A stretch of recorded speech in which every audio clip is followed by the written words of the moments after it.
Kurang setuju. Kurang setuju. Lebih penting program lain ya yang lebih cenderung untuk mensejahterakan penduduk DKI. Sebenarnya kalau dari penilaian saya, pemerintah itu kan sekarang lagi berusaha banget buat ningkatin pariwisata, lalu segala macam karena pandemi ini. Tapi kan balik lagi itu kan sebenarnya nggak layak disebut prioritas kalau menurut saya, karena prioritas yang sekarang adalah penanggulangan pandemi gitu. Jadi bukan untuk acara seperti itu. Iya, setuju. Program balap Formula E sejauh itu membawa manfaat ekonomi bagi warga Jakarta dan itu sudah terikat kontrak perjanjian. Pasti ada syarat ketentuan yang berlaku di sana. Sejauh itu membawa manfaat, saya kira tidak masalah. Tidak perlu, tidak urgensi. Ditambah dengan pandemi. Sebetulnya sebelum pandemi, oke, itu untuk meningkatkan pariwisata. Setelah ada pandemi, titik. Tidak ada alasan kuat. Nah itu tadi suara-suara masyarakat terkait dengan balap Formula E. Bang Syarif tadi kok disampaikan hak interpelasi kan hak tanya DPRD untuk suatu kebijakan yang menyangkut hajat hidup orang banyak. Kenapa mesti diurungkan? Ya, saya kan politisi membacanya ya. Kita punya pengalaman. Ada yang namanya teori dan praktek. Kalau teori betul apa yang disampaikan Pak Pantas itu 100% betul. Ya, dan kita bermain di teori itu. Ini politik praktis. Kita dengarkan dulu. Ya.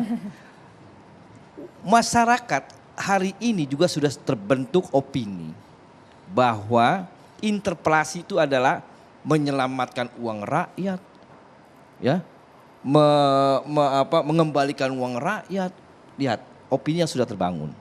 Artinya apa? Artinya apa?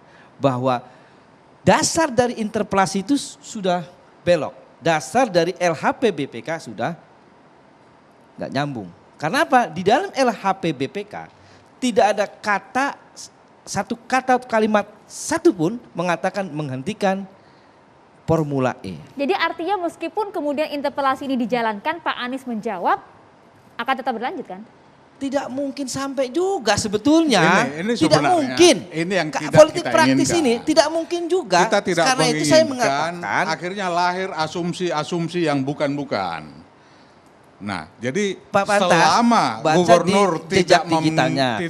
mengutarakan ini ke publik secara terang benderang, maka yakinlah apa yang disampaikan oleh Bung Syarif tadi ya bisa jadi kenyataan. Karena itu sebentar lagi Pak Pantas, sebentar lagi dalam waktu tidak lama lagi feasibility studies-nya yang terbaru akan muncul dan evaluasi akan muncul.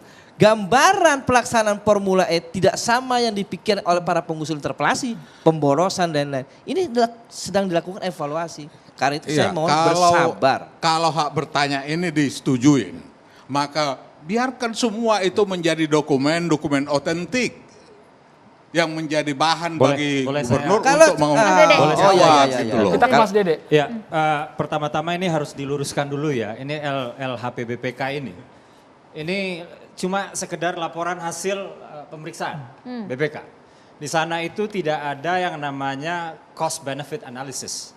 Di sana itu tidak ada yang namanya keuntungan yang akan dihasilkan berapa. Sabar dulu kata Anda sudah baca?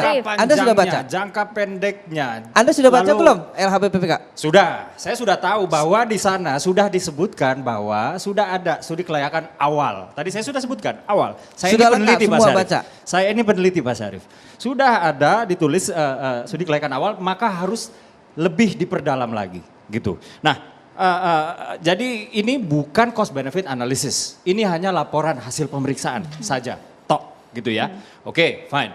Jadi studi kelayakan akan dilanjutkan. Tadi Pak Syarif mengatakan begitu. Ini saya sambut baik ya. Saya sambut baik walaupun memang ini agak aneh.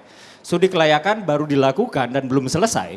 Padahal ini uang udah digelontorin beratus-ratus miliar. Gitu. Ini kan nggak kalau nalar kita masih sehat, ini namanya penghinaan nalar. Tapi kan kalau minta dibatalkan, uangnya sudah terlanjur hilang. Nah itulah yang harus dijelaskan. Kita nggak pernah ngomong batalin loh.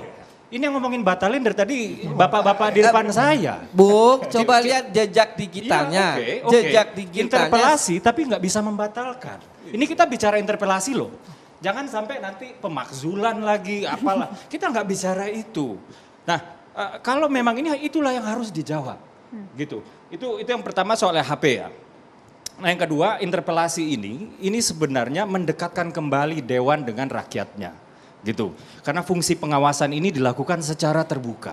menjadi semakin bau amis ketika Dewan ingin didekatkan dengan rakyatnya, tapi Pak Gubernur kemudian memanggil para elit ya supaya membatalkan suatu aktivitas yang namanya interpelasi yang mendekatkan Dewan kepada rakyatnya. Itu perlu inilah yang kemudian menjadi elit versus rakyat.